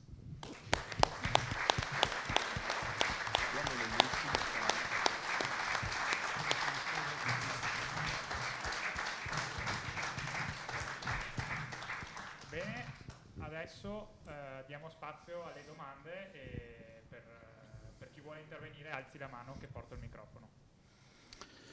Ecco, mentre formuliamo anche le domande rispetto a quello che ci è stato detto e ringraziamo il professor Schiavazzi, ricordo solo un paio di cose. Sul tema della pace c'è anche il premio Toniolo nell'edizione 2026 che ne parla, è stato distribuito anche prima il foglietto, l'urgenza di una pace che sia oggi per tutto il mondo in un'alleanza tra cultura, società e istituzioni internazionali, e alla luce del pensiero del beato Giuseppe Toniolo. Quindi il tema della pace è un tema che torna e avremo modo di ritornarci anche per il premio Toniolo proprio qui, in questa stessa sala. E l'altra cosa è, volevo ricordare anche tra i ringraziamenti l'Azione Radio Palazzo Carli, oltre alla Tenda TV che sta trasmettendo in diretta, perché anche nell'Azione ci sono gli approfondimenti sui temi e saranno ripresi anche nelle prossime 2 settimane, e anche su Radio Palazzo Carli possiamo ascoltare quanto ci viene raccontato in queste serate di settimana sociale. Se qualcuno vuole intervenire, siamo pronti ad ascoltare qualche domanda o considerazione.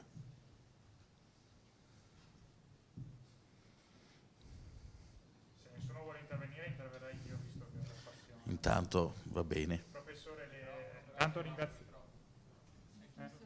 No, è sempre rimasto aperto. Cioè, non l'ho toccato. Boh. Sì, sì. Sì. Allora, grazie professore. Le faccio 2 domande veloci. Una riguarda Papa Leone, che molto spesso viene definito come un papa occidentale. È vera questa affermazione? E poi le chiedo, abbiamo parlato di identità e di unità. Possiamo definire oggi la Cina come un attore che si sta ponendo con una visione unitaria, una sua visione unitaria, e quindi che piano piano in questo mondo multipolare si sta un po' sostituendo agli Stati Uniti? Grazie. Rispondo veloce alla seconda e poi passo alla prima, che è un pochino più complessa. È quello che manca, quello che l'Imes chiama il marchio giallo, cioè il soft power, è proprio quello che manca alla Cina. Che cos'è il soft power? Voler vivere alla americana. Questo era il soft power degli Stati Uniti. Oggi noi non vediamo che si voglia vivere alla cinese. Compriamo i prodotti cinesi perché costano meno, ma non mi risulta che siamo affascinati dalla Chinese way of life, e finché a loro manca questo non saranno impero universale. Il soft power è quella fascinazione che la Chiesa trasmette. Vi faccio un esempio immediato, perché poi uno non si rende conto che cos'è il soft power. E La Francia è spaccata, come non è mai stata nel corso della sua storia. L'America è spaccata. Avete visto ieri al Super Bowl, che è una specie di rito collettivo, ieri ha battuto tutti i record di ascolto, 135 milioni di persone che contemporaneamente lo vedevano, è stato contestato duramente, no? Dai fatti di questo Bad Bunny, il rapper, che l'America è spaccata. In Italia questo non succede. E vi siete chiesti qual è il differenziale? Perché l'Italia rispetto alla Francia, che oggi è spaccata in due, con un presidente in bilico tra una destra e una sinistra che non si parlano, che hanno visioni sistemiche, non di governo, non delle misure di governo, sistemiche della società. In America sapete che non si sposano e non si fidanzano tra repubblicani e democratici il 4%. Ecco, un paese dove uno prima di fidanzarsi non segue il cuore, ma vuole prima sapere cosa vota, se uno è iscritto al registro dei repubblicani o dei democratici, dà l'indice di una spaccatura profondissima, spirituale. Perché l'Italia è così coesa?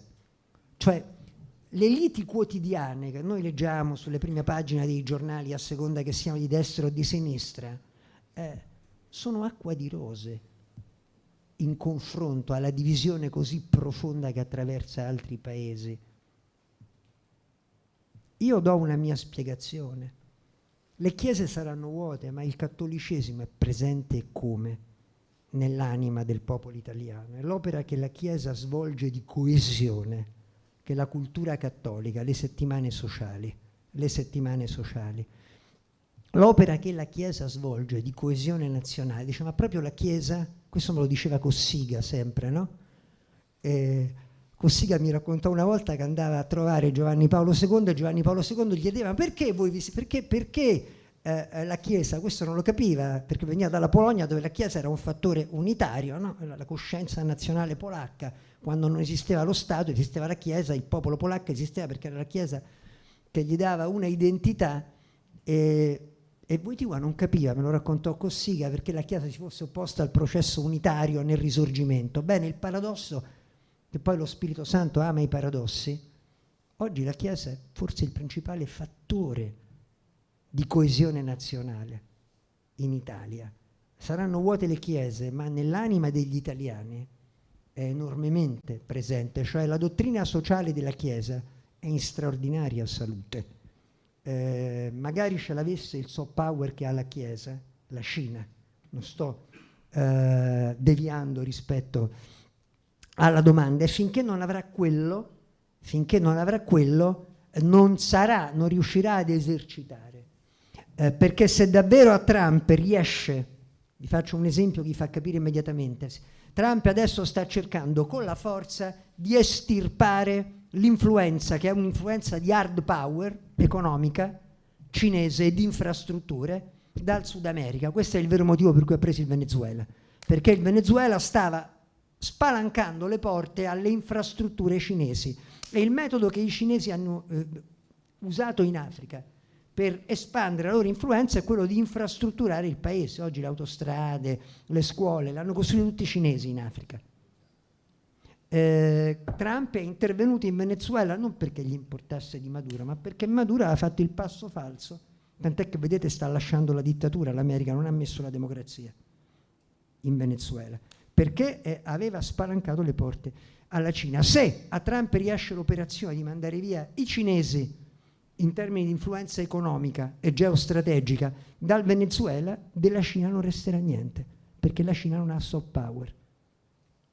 L'America in termini di fascinazione, cioè, ricordate quando nel 75 i vietnamiti, oggi Vietnam è capitalista, affascinato dall'America, vedono solo film americani, eppure sono quelli che hanno cacciato via gli americani, è andato via l'esercito americano ma è rimasto il soft power. Questo vi fa capire che cos'è il soft power. Rispondendo invece alla prima domanda, guarda, io vi dico, io ho scritto un articolo sull'Imes in quel famoso numero monografico che abbiamo presentato all'Ambasciata d'Italia, l'atlantismo di Papa Prevost. È il maggio del 2022, sono passati 2 o 3 mesi, 24 febbraio è imminente, dalla invasione del Donbass e della Ucraina, e Francesco fa un'intervista a maggio al Corriere della Sera dove dice: la NATO abbaia, la famosa frase che tutti conoscete. La NATO abbaia alle frontiere della Russia, la Russia è un impero, la Russia è imperiale, non va provocata. Dove è imperiale? È una categoria scientifica, universitaria, neutra. Vuol dire che c'è un paese che nella sua storia è per natura sempre stato, i russi sono imperiali, da sempre lo sono stati, nascono e crescono imperiali, si sentono imperiali, quindi sono disposti a dare la vita come un europeo non farebbe, per mantenere al loro paese questa proiezione imperiale. Se provocati reagiscono perché è un paese che ha un'identità, un DNA imperiale. Aggettivo neutro, non è un aggettivo negativo. Negli stessi giorni il vescovo di Chiclayo, Robert Francis Prevost, a una TV peruviana fa un'intervista e dice: non ci giriamo intorno. Questo è un atto puro e semplice, l'invasione dell'Ucraina imperialista. Imperialista è. L'avete visto su YouTube, questa cosa è stata... uno poteva dire: ma l'ha detto da Papa, scusate, l'ha detto da Vescovo. Poi quando uno diventa Papa c'è quella che io chiamo una transustanziazione geopolitica. Anche il cardinale Bergoglio, il 25 maggio, il 25 maggio del 2012, è la festa nazionale argentina, il 25 di maggio, nella cattedrale di Buenos Aires era il 30° 2012 della guerra delle Malvine, e pregò per gli eroi della patria che avevano dato il loro sangue, che erano morti alle Malvine per difendere il territorio usurpato dagli inglesi. 6 mesi dopo diventa Papa e un mese dopo viene eletto il 13 marzo, un mese dopo muore la Thatcher. E lui, che è diventato capo della Chiesa Universale, deve mandare il telegramma alla donna che si è battuta per la libertà del mondo, quella che era 6 mesi prima la usurpatrice. Ci sta. Ecco, ci sta, perché cambiano le responsabilità dell'uomo che sale da solo sulla cima della piramide e che si trova a essere l'uomo più solo al mondo, no? Come nel ministero del vicario di Cristo. Ma questo a Prevost non è accaduto. Prevost è anche da Papa consapevole della responsabilità di pastore della Chiesa Universale.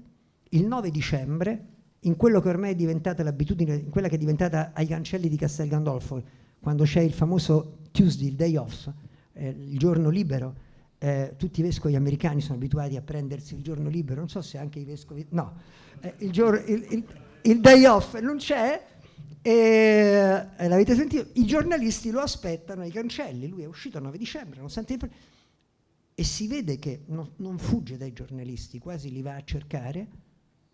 Perché alle 8 di sera si lamentano i giornalisti italiani? Perché lui parla per il mondo e quella è l'ora dei telegiornali americani.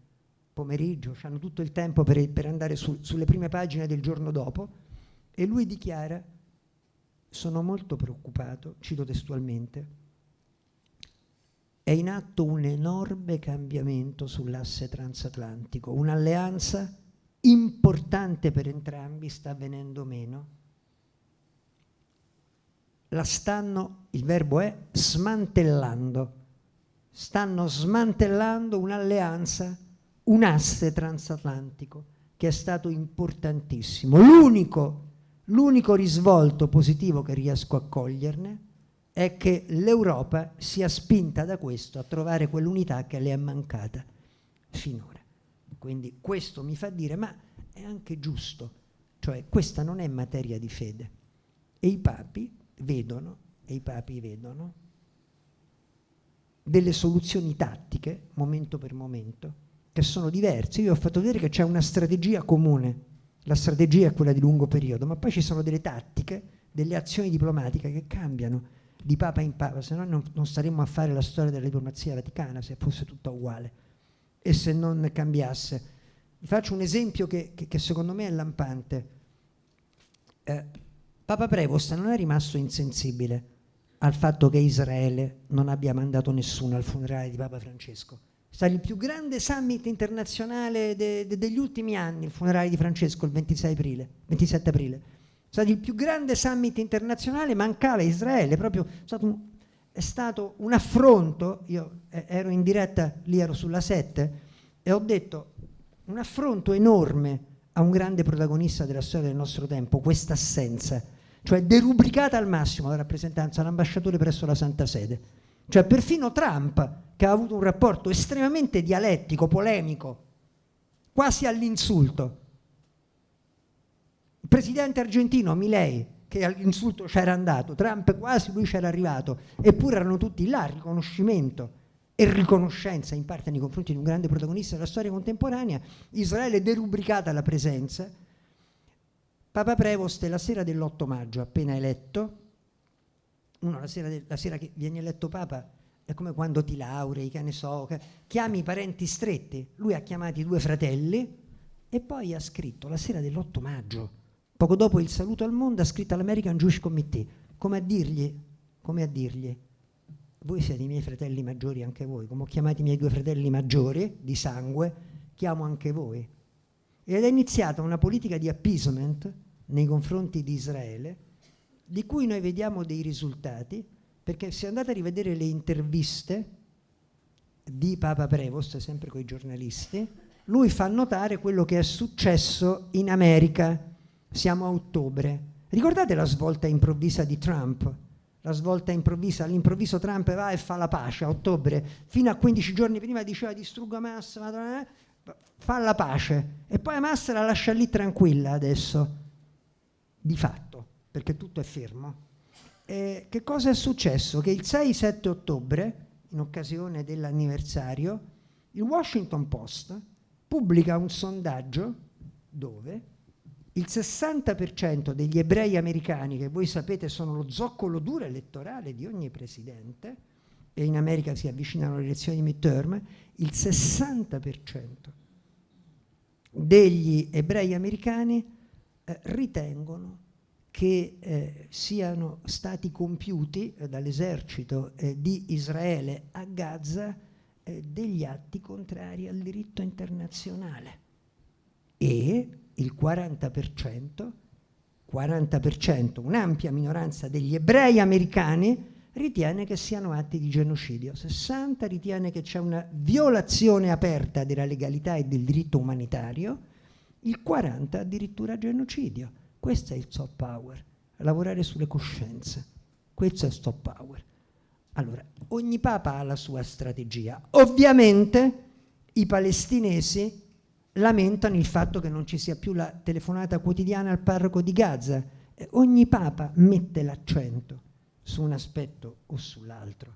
Proprio per questo il suo mestiere è difficilissimo, perché poi di ogni sua azione risponde al giudizio della storia e un domani al giudizio di Dio. E gli osservatori, i cronisti, gli studiosi cercano di dare delle motivazioni e vedere poi i risultati delle azioni. Ovviamente non stiamo parlando di magistero, quindi non stiamo parlando di magistero, ma stiamo parlando, ecco, il cardinale Parolin fa capire anche, ha dato una definizione a Davos. Quando è andato a Davos, e ad ascoltarlo c'era anche Xi Jinping, quella volta in quella sessione, lui ha detto la Chiesa è un'istituzione che parla al mondo intero attraverso il suo leader globale. Leader globale non è categoria ecclesiologica. Leader globale non è una... Sarebbe interessante, il vescovo ha fatto il dottorato su Marsilio da Padova. Marsilio da Padova è quello che già nel 300 separa Chiesa e Stato, quindi era antesignano. Le origini, siamo alle origini, poi la separazione netta la faranno i filosofi del 500-600, ma lui con 2 secoli comincia a intuire, ecco, chissà che avrebbe detto di un segretario di Stato che usa, riferita al Papa, una categoria così laica come laica, geopolitica non ecclesiologica di leader globale.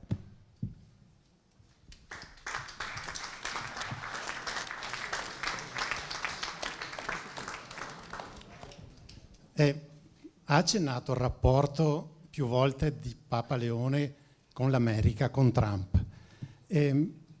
L'idea che ha della Chiesa degli Stati Uniti, Papa Leone, lei ha accennato ai 3 cardinali che hanno preso posizione, poi ha nominato un vescovo a New York che mette un rametto di rosmarino nello stemma per ricordare Romero.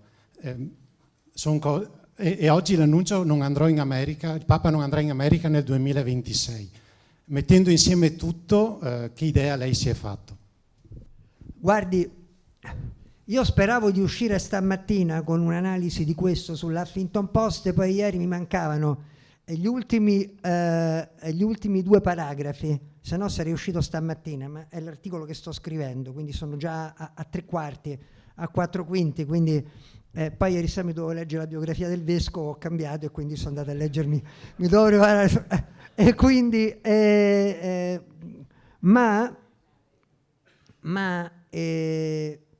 quello che io ritengo in questo momento è che Papa Leone rappresenti non un'altra America, ma l'altra America. C'è una mia intervista lunga, sta su YouTube, sul sito di Limes, dove spiego, si chiama proprio L'altra America.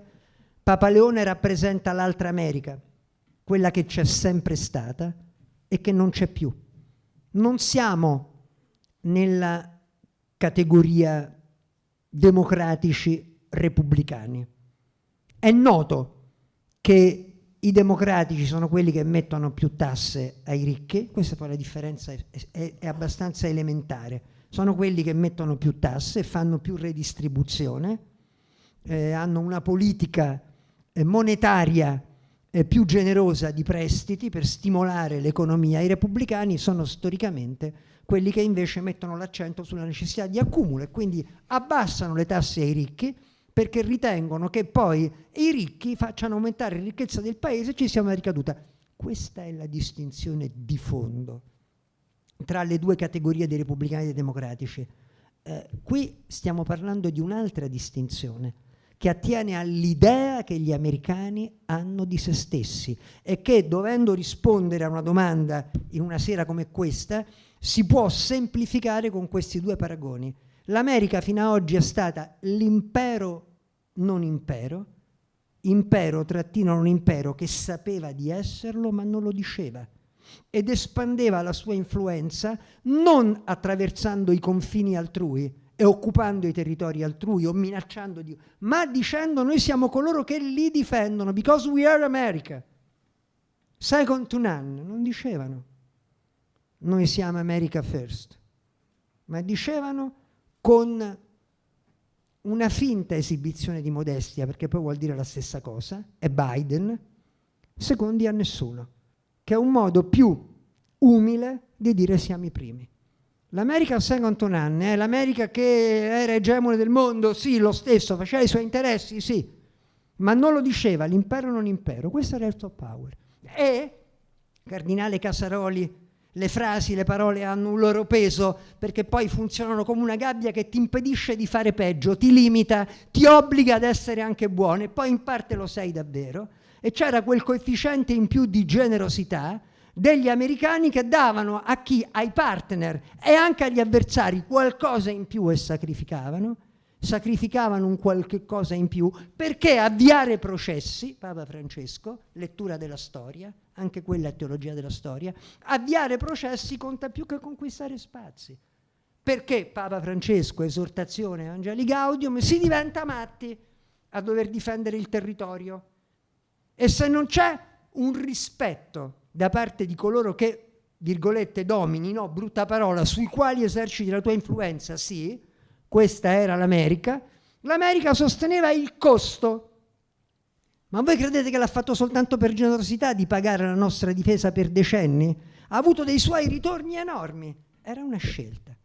Oggi che l'America invece getta la maschera ed è impero, ha perso la sua fascinazione perché viene omologata, il discorso di Mike Carney, premier canadese, a Davos passerà alla storia, l'America ha perso la sua fascinazione.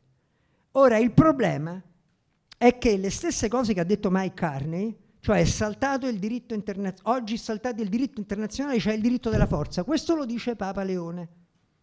E i 3 cardinali dicono l'America quindi ha perso la sua moralità. L'America oggi non è più morale. Come si fa a tornare morale? Adottando le indicazioni di Papa Leone. Quella è la vera America. E voi capite che in questo momento lui non si pone come l'anti-America nei confronti di Trump, ma si pone come l'America legittima, come l'America legittima che è stata usurpata e defraudata da una contraffazione dell'America che si sta omologando. Questo pone una divaricazione tale tra i due sull'asse transatlantico. Io la sera che ero in diretta, quando fu eletto il Papa americano, io avevo detto da Porro, una settimana prima, quando Porro mi ha detto può essere fatto un Papa americano, io ho detto non c'è nessuna chance, salvo uno, perché non viene percepito come americano dal resto del collegio cardinalizio, perché ha passato la sua vita in Perù e quindi non viene percepito come americano. E quella sera che fu eletto, poi invece mi trovavo da Formigli, ho detto, poi queste cose stanno su YouTube, le hanno messe loro, la 7 le ha messe, si trovano, io ho detto questo è un Papa che gioca a tennis, lo sapete, no? Il martedì va no, il vescovo italiano, ma è un Papa che è un vescovo che va a giocare a tennis, ci andava e ci va tuttora. Io abito a 100 metri dal campo di tennis degli Agostiniani, all'Agostinianum, dove giocava da padre generale del suo ordine religioso, l'ho visto quel campo da tennis, adesso sta a Castel Gandolfo. Bene, la elezione per Trump, la elezione di Papa Leone, che da quella sera Trump non è più l'americano più famoso del mondo, cioè da quella sera non è più, già solo questo è quello che chi di voi gioca a tennis è un ace. Sapete cos'è l'ace? No? Quando fai punto col primo colpo l'altro non è che lo vede, non fa in tempo a rispondere e se lo ritrova nel campo suo. Trump, che era venuto ai funerali di Papa Francesco con l'intento di mettere il cappello sul conclave, si è ritrovato col conclave che ha messo la papalina sull'America. In questo momento ovviamente la tensione è tale, per le cose che hanno detto i 3 cardinali americani, che sarebbe impensabile che il Papa andasse, perché andrebbe a sacralizzare una rottura che esiste nella coscienza degli americani, che ieri sera ha trovato una sua manifestazione agli occhi del mondo nei fischi del Super Bowl, ha trovato nel giudizio che il Presidente stanotte ha twittato, ha messo su X, sui social, sul Super Bowl. L'America ha una frattura profondissima, lì messo su una parola forte, guerra civile e spirituale, che però Caracciolo l'ha ridetto nell'editoriale di ieri su Repubblica, che però dà l'idea, e logicamente il Papa in questo momento andrebbe a rappresentare l'America con una rivendicazione di legittimità, soprattutto ma voi pensate che, scusate, che i tre cardinali siano scesi in campo con quello statement senza precedenti nella storia,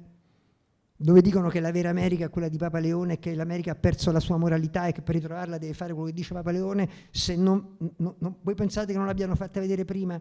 E scusate, i media Vatican News che l'ha pubblicata integrale la sera stessa. Questa è guardate, la differenza rispetto al modo di fare diplomacy di Papa Francesco. Voi sapete che il Papa gioca a tennis, ma lo sport è quello che più gli ha nel sangue, è il baseball. Lui è tifoso dei Chicago White Sox, è cresciuto a Chicago. Non so se voi conoscete le regole del baseball. Il baseball distingue 2 tempi netti, sono separatissimi. C'è il momento della difesa e c'è il momento dell'attacco. Finisce proprio il tempo e ne comincia un altro. Bene, il protagonista della difesa è il pitcher. Il pitcher è il lanciatore. Il discorso del 9 gennaio di Papa Leone al corpo diplomatico, lui ha lanciato i punti le cose che contano. Prevale oggi il diritto della forza. Non c'è più misericordia nelle relazioni internazionali. Non c'è cooperazione e solidarietà.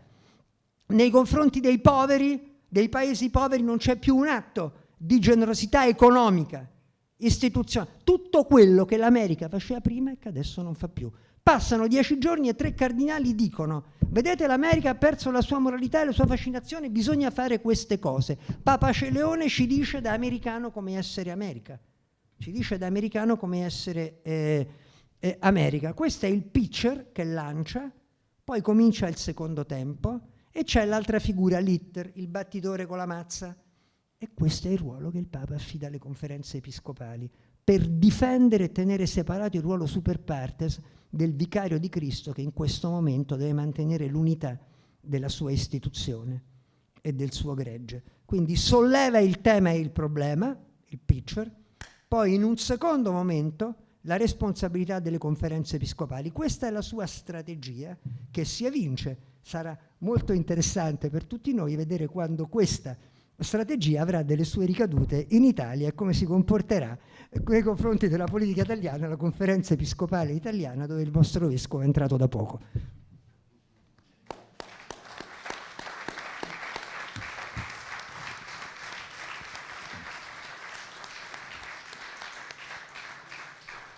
Ringraziamo ancora il professor Piero Schiavazzi e adesso lascio la parola a Paola per le conclusioni. Nessuna conclusione, solo per darci un appuntamento a dopodomani, mercoledì, a Vittorio Veneto, la seconda serata. Il tema sarà Uno sguardo sul mondo, con noi l'ambasciatore Pasquale Ferrara e la testimonianza di Sant'Egidio. Speriamo di rivederci in tanti.